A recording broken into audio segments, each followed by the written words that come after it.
Good morning student. आज हम लोग बीएससी बीएड फर्स्ट ईयर का लेसन नंबर जो 2 है मैट्रिक्स वाली बुक का, उस पर चर्चा करेंगे, जिसमें हमें लेसन नंबर 2 में रैंक और मैट्रिक्स का जो प्रतिलोम या इनवर्स मैट्रिक्स है, इसके इम्पोर्टेंट जो भी क्वेश्चन हैं उनके बारे में हम थोड़ी चर्चा कर लें कि कौन कौन से क्वेश्चन इस लेसन में से इम्पोर्टेंट है।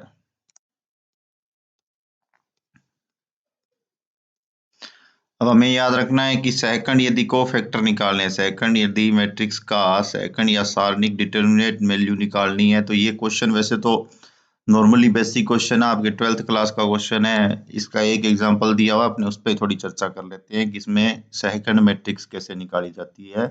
को फैक्टर की सहायता से मैट्रिक्स बनाना या सारणी का डिटरमिनेंट मान या मैट्रिक्स ए का डिटरमिनेंट वैल्यू निकालना, ये हमारे लिए जरूरी है, क्योंकि कई क्वेश्चनों में ये डिटरमिनेंट वैल्यू में निकालनी पड़ेगी।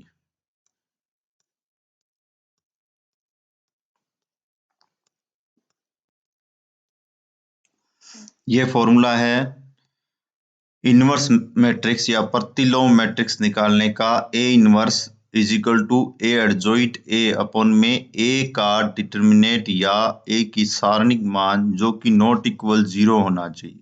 नॉट इक्वल क्या होना चाहिए? 0 होना चाहिए। इसी के साथ ये दो क्वेश्चन जो ये सेक्शन का क्वेश्चन है भी, चाहे बीएससी है चाहे बीएससी बीएड फर्स्ट ईयर वालों के लिए, सिंगुलर मैट्रिक्स और नॉन सिंगुलर मैट्रिक्स, व्युत्क्रमणीय मैट्रिक्स, अव्युत्क्रमणीय मैट्रिक्स, ये जो है ये आपके सेक्शन ए का क्वेश्चन है, पूछा जा सकता है अभी। इसके नॉर्मल परिभाषा है बिल्कुल ही कि यदि किसी मैट्रिक्स की वैल्यू क्या हो, डिटरमिनेंट मान जो है उस मैट्रिक्स का डिटरमिनेंट जो वैल्यू है वो यदि आपके पास क्या आ जाए, सारणिक मान है जो वह आपका 0 आ जाए, तो क्या होगी? ये अव्युत्क्रमणीय मैट्रिक्स होगी। यदि वह 0 नहीं आए तो वो क्या होगी? व्युत्क्रमणीय मैट्रिक्स होगी। ध्यान रखना, सिंगुलर होगी। और जब ये नॉट 0 आए, इक्वल टू क्या आ जाए, ए का डिटरमिनेंट नॉट इक्वल टू 0 आए, तभी ध्यान रखना उसकी इनवर्स या मैट्रिक्स निकलेगी, अन्यथा इनवर्स मैट्रिक्स नहीं निकलेगी। इनवर्स मैट्रिक्स निकालने का फॉर्मूला ये रहा कि हमारे पास जो इनवर्स मैट्रिक्स है उसमें ए का प्रतिलोम या inverse is equal to A adjoint upon में ए का डिटरमिनेंट मान या सारणिक मान होता है।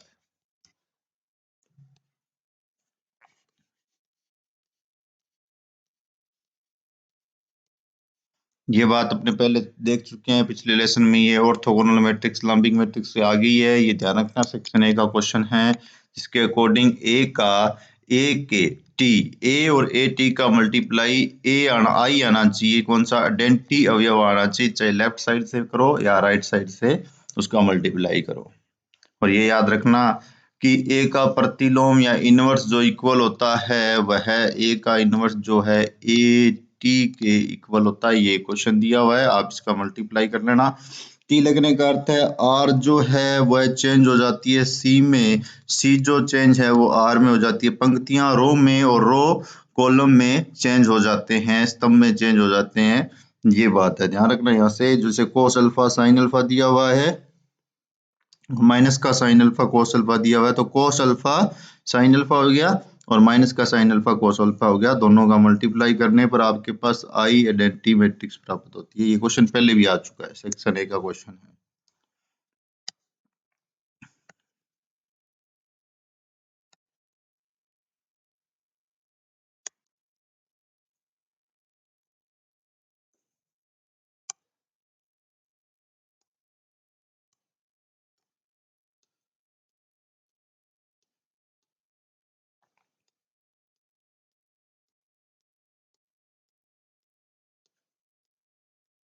जैसे ये क्वेश्चन नंबर अपने पास एग्जांपल नंबर 1 है, ये नॉर्मल क्वेश्चन है, पूछा नहीं जा सकता, लेकिन फिर भी क्या है कि हमें पता होना चाहिए। 12th क्लास का क्वेश्चन है कि हमारे पास ए कोई मैट्रिक्स दी हुई है, ए मैट्रिक्स दी हुई है, उसका सहखंड मैट्रिक्स ज्ञात करनी है, जिसमें ए का मल्टीप्लाई करना है एडजॉइंट 8 से, और फिर बाद लेफ्ट साइड से और राइट साइड से भी इसका मल्टीप्लाई करना है, जो कि डिटरमिनेंट वैल्यू जो आए आपके पास, ए का डिटरमिनेंट आए वह ए का डिटरमिनेंट और आई कितने क्रॉस की, ध्यान रखना कि ये 3x3 की मैट्रिक्स है, तो आई जो आइडेंटिटी मैट्रिक्स आएगी वो भी आपकी क्या आएगी? 3x3 की ही आएगी। इंपॉर्टेंट नहीं है, लेकिन थोड़ा अपने को बेसिकली पता होना चाहिए ये कैसे है, क्या चीज है। जैसे A11 की वैल्यू है, अपने A11 की ये जो वैल्यू दी हुई है ये एक वैल्यू बता रहा हूँ, बाकी आप इसकी चेक कर लेना। ए जो 1 1 की वैल्यू निकलेगी तो मैट्रिक्स में जो अपने पास है ए जो है, ए जो ये होता है, ए जो 1 1 है, इसको छोड़ दो, इसे भी छोड़ दो।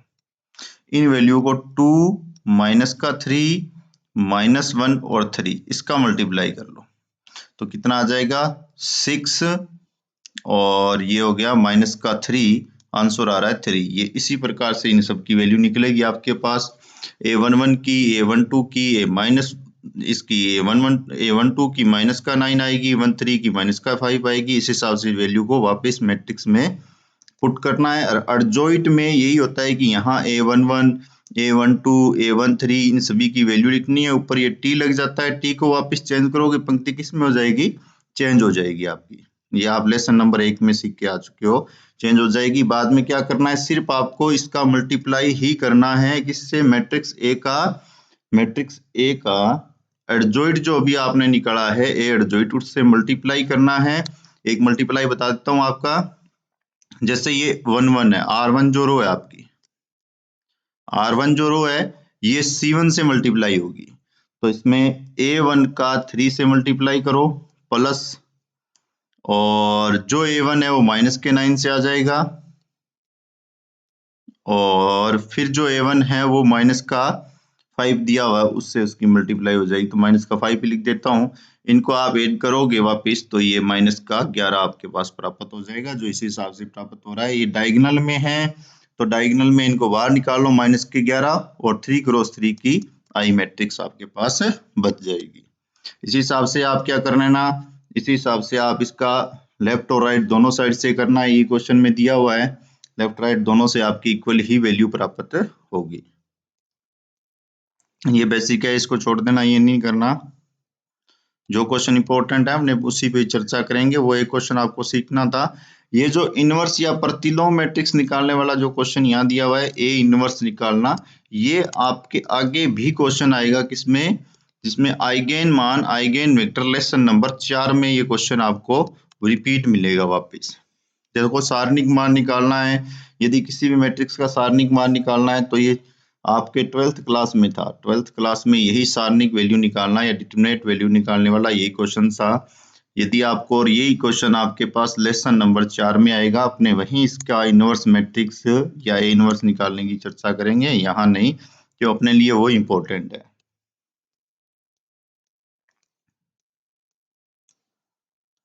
अब देखो मैट्रिक्स की जाति या रैंक इसकी परिभाषा में याद करनी है कि मैट्रिक्स की रैंक क्या होती है, अभी आएगी। मैट्रिक्स की रैंक कैसे निकलती है उसकी परिभाषा हमें याद करनी है। मैट्रिक्स की कोटि की भी परिभाषा याद करनी है, इसकी कोटि कैसे क्या होती है।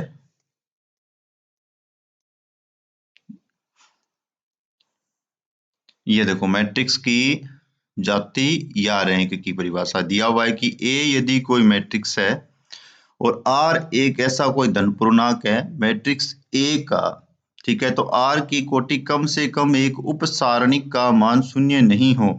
इसकी परिभाषा आपके पास 2 3 आएगी वैसे तो, आप इसकी ये भी लिख सकते हो कि यदि कोई मैट्रिक्स है अपने रैंक के अकॉर्डिंग मैट्रिक्स माने 2 3 आ रहा है, उसमें 0 1 2 आ रहा है और ये 0 0 आ जाए, तो ये 3 क्रॉस 3 की मैट्रिक्स में जो आपके पास रो है, जिस रो में पूरी रो में आपकी 0 आ रही है वो नहीं गिनी जाएगी।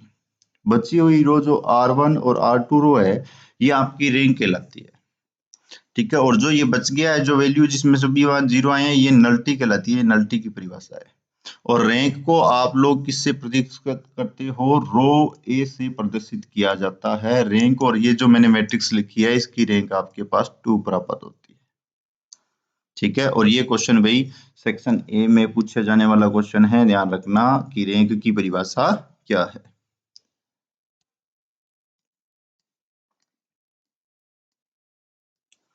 ये देखो ये रही नल्टी, नल्टी जो मैंने अभी अभी बताई थी आप लोगों को वही है। आप लोग इसको क्या करोगे, जो n नंबर्स है, m क्रॉस n की जो मैट्रिक्स है उसमें जो आपके पास n नंबर है उनमें आप लोग रैंक को क्या कर दोगे, हटा दोगे। जैसे उस पहले वाला भी एग्जांपल लिया था उसमें 3 था और अपने पास रैंक निकली थी 2 उसकी, और 2 माइनस ये क्या आ जाएगी 1 आपके पास इसकी नल्टी निकलेगी। नल्टी भी दो ए सेक्शन ए का क्वेश्चन है, इसको भी याद करना है। अब अपने ये यहाँ से कोई भी क्वेश्चन नहीं करेंगे, सिर्फ अपने 2 क्वेश्चन हैं, 4 क्वेश्चन हैं जो कि मैं आपको अलग से करवाऊंगा। जो विधि जिसकी होगी, आपको थोड़ा विधि बता देता हूँ कि उसमें सबसे पहला जो फर्स्ट एलिमेंट है, ध्यान रखना कि इचलन नियम से अपने इसको रैंक निकालेंगे। इचलन नियम में सबसे पहले आप लोगों को जो A11 है वो आपका सबसे छोटा नंबर होना चाहिए, माइनस का ना हो, 1। उसमें जो सारणी जो आपको मैट्रिक्स दी है उसमें जैसे ये 1 है, सबसे छोटा नंबर होना चाहिए 1। उसके बाद में आप लोगों को क्या करना है कि जो ये R1, R2, R3 जो रो है उसमें से सबसे पहले R2 का जो फर्स्ट एलिमेंट है, कौन सा फर्स्ट एलिमेंट, ये R2 का जो फर्स्ट एलिमेंट है A21, उसको क्या करना है, जीरो करना है। किसकी सहायता से, R2 माइनस R1 से या फिर प्लस R1 से, या किसी का भी मल्टीप्लाई डिवाइड करके इसको जीरो करना है। उसके बाद में आप लोगों को क्या करना है, जो ये R3 दिया हुआ है, जो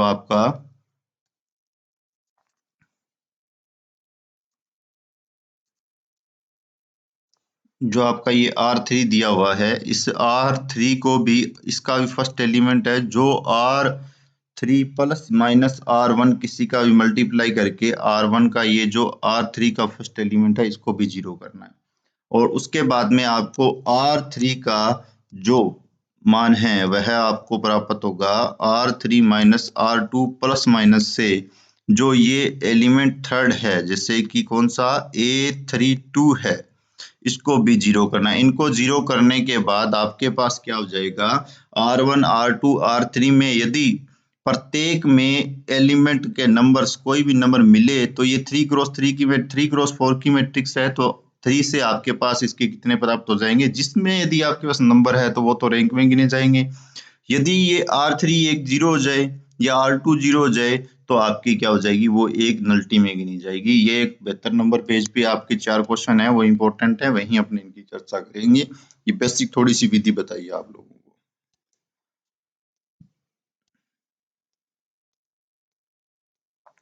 ये जाति के, अब एक बात याद रखना, चाहे आप लोग रैंक R से निकालो, पंक्ति से निकालो, चाहे आप सम से निकालो, दोनों से रैंक और नल्टी हमेशा ही समान निकलती है। अपने एक ही मेथड से करेंगे।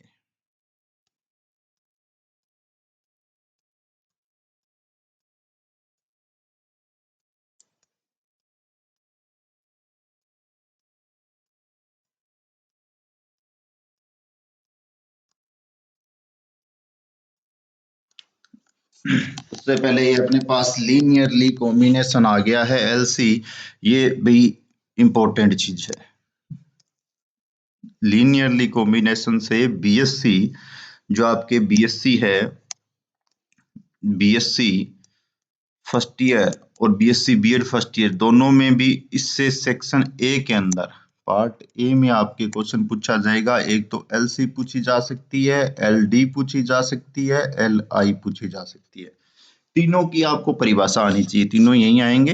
तीनों की परिभाषा और एक एग्जांपल है वो आप लोग कर लेना। इसमें एक तो आपका सेक्शन नंबर B के अंदर 4 नंबर का जो क्वेश्चन आता है, B सेक्शन का जो क्वेश्चन है वह पूछा जाएगा और A सेक्शन का क्वेश्चन पूछा जाएगा। लीनियरली कॉम्बिनेशन जो LC है उसके अंदर आपको alpha 1, alpha 2, alpha 3, A1, A2, A की n है। ये तो सदिशों के ध्यान रखना, वेक्टर इनका मल्टीप्लाई और इनका योग, जैसे मल्टीप्लाई कर रहे हो किसका, A1 का अल्फा 1 से प्लस A2 का अल्फा 2 से A प्लस A की n का अल्फा की n से, इनका जो योग कर लो तो ये क्या कहलाएगा, आपका LC कहलाएगा। इसमें ध्यान रखना LC के अंदर आपको एक अल्फा की वैल्यू मिलेगी ही मिलेगी। आपको क्या मिलेगी, एक अल्फा की वैल्यू मिलेगी। जैसे ये क्वेश्चन दे रखा है इसने एक, ये देखो,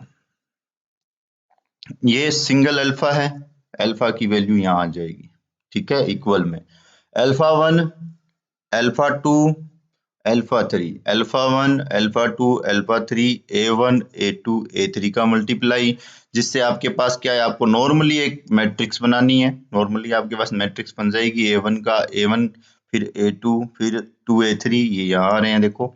फिर क्या आ रहा है, A1, फिर +2A2 माइनस का A1 है, 1 लगाएंगे नहीं, A3 लगा देंगे तो -2। इसी प्रकार से ये, इनको आप लोग 10th क्लास में जो आपने नियम देखा था, जैसे इक्वेशन नंबर 1 बना लेना, इक्वेशन 2 इक्वेशन 3, इनको आप इक्वेशन 1 को 2 से लेस कर लो, 1 को ही 3 से घटा लो, आपके पास a1 a2 a3 की वैल्यू आ जाएगी।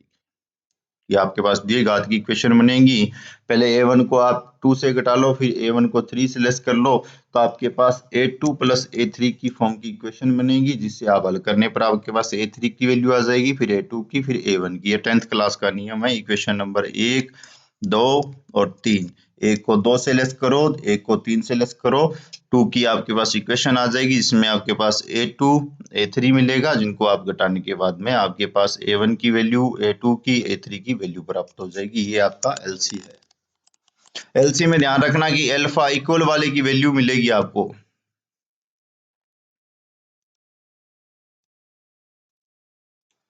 अब आ गया है LD, और ये भी ध्यान रखना सेक्शन ए का क्वेश्चन है, पार्ट ए का क्वेश्चन है, दोनों के दोनों पार्ट ए के दोनों है। पिछली बार भी पूछा गया है भाई, अब की बार भी पूछा ही जाएगा, तीनों में से एक तो पूछते ही हैं। तो लीनियरली डिपेंड और इंडिपेंड। डिपेंड में क्या होता है कि इसके अंदर इतनी बात ध्यान रखनी है कि डिपेंड में जिनमें सभी शून्य नहीं होते, अर्थात आपके पास जो प्राप्त होने वाले इक्वल टू 0 रहता है, प्राप्त होने वाले अल्फा 1 अल्फा 2 अल्फा 3, इनमें से सभी क्या होंगे, इनके मान शून्य नहीं होंगे। अरे अल्फा नहीं, गलत लिख दिया है, a1 a2 a3 है। जो इनमें a1 की वैल्यू शून्य होगी ना, तो a2 की नॉट इक्वल टू 0 आएगी, या a3 की क्या आएगी, नॉट इक्वल टू 0 आएगी। प्रत्येक मतलब अर्थात a1 a2 a3 तीनों ही शून्य नहीं होंगे, कोई एक ही शून्य हो सकता है। और जो ये दिया हुआ है Li, इसमें ध्यान रखना कि प्रत्येक जो है शून्य ही प्राप्त होगा। a1 भी 0 प्राप्त होगा, a2 भी 0 प्राप्त होगा, a3 भी 0 ही प्राप्त होगा। ये LD और Li है।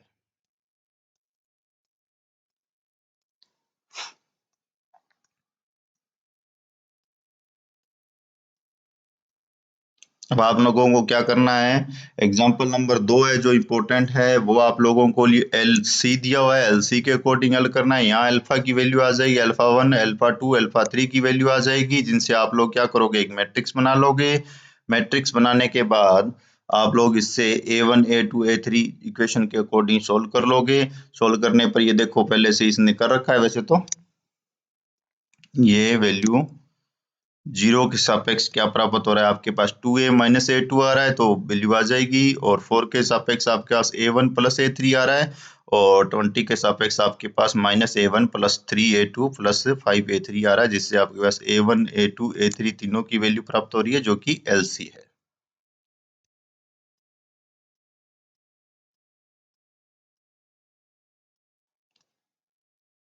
अब एक क्वेश्चन आप लोग क्या कर लेना, LD का कर लोगे, और एक क्वेश्चन आप क्या कर लोगे, LI का कर लेना। ठीक है, सभी क्वेश्चन समान है। ध्यान रखना LI में सापेक्ष में क्या होता है, 0 होता है। LI में आपके क्या होता है, सापेक्ष 0 होता है।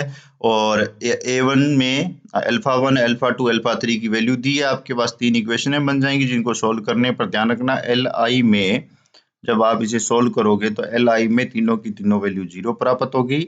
और जब आप इसे LD के अंदर सोल्व करोगे, जब आप इसे LD में सोल्व करोगे, तो ध्यान रखना इसमें तीनों वैल्यूएं 0 प्राप्त नहीं होती है, ये बात याद रखना। ठीक है, कोई ना कोई एक 0 हो सकती है, अन्य नहीं 0 होगी, या आपके पास तीनों की तीनों वैल्यूओं में किसी एक के सापेक्ष, जैसे ये A1 के सापेक्ष इक्वल टू क्या हो रहा है, 3A2 प्राप्त हो रहा है, इस हिसाब से किसी एक को आपको कोई नंबर लेना पड़ सकता है, अचर स्वेच्छा से धनात्मक नंबर लेके आप उसे सोल्व कर सकते हो। बस इसमें ये 3 क्वेश्चन ही करने हैं आपको, ज्यादा क्वेश्चन नहीं करने, क्योंकि आएगा बिल्कुल सिंपल सा ही क्वेश्चन आएगा, अंदर से एक्सरसाइज के अंदर भी कोई क्वेश्चन नहीं करना। और नेक्स्ट जो अपने वीडियो बनाएंगे वो अपने रैंक या जाति पे, जैसे पहले अपने रैंक और जाति पढ़ चुके हैं, थोड़ी चर्चा की थी, लेकिन यहाँ जो अपने पास इंपॉर्टेंट आने वाली परिभाषा है वो यहाँ आ जाएगी। मैट्रिक्स की जाति या रैंक जो है वो क्या होती है, ये सभी यहाँ आ जाएंगे।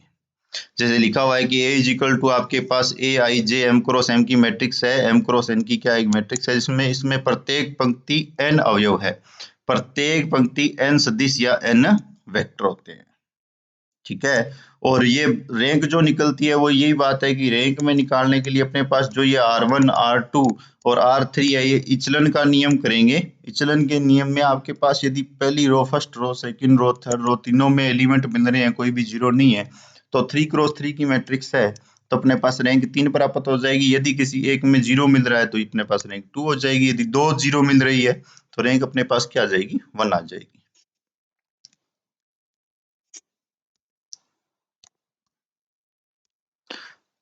मैट्रिक्स की जाति निकालने की ये परिभाषा भी आप याद कर सकते हो। कोई भी एक परिभाषा, एक एग्जांपल लेके आपको बिल्कुल ही बेसिकली याद करना है कि किसी मैट्रिक्स में पंक्ति या स्तंभ समान है तो ये उभयनिष्ठ संख्याएं ही उस मैट्रिक्स की क्या कहलाती है, जाति कहलाती है।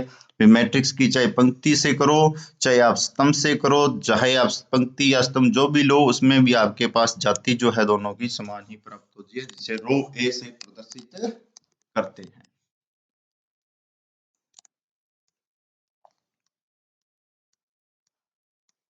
अब ये क्वेश्चन नहीं करने भाई, आपको एक बताऊंगा, 4 एग्जांपल है जिन्हें पहले थोड़ा सोल्व करके उसके बाद में ही आपको करवाऊंगा मैं। यहाँ से कुछ नहीं करना है।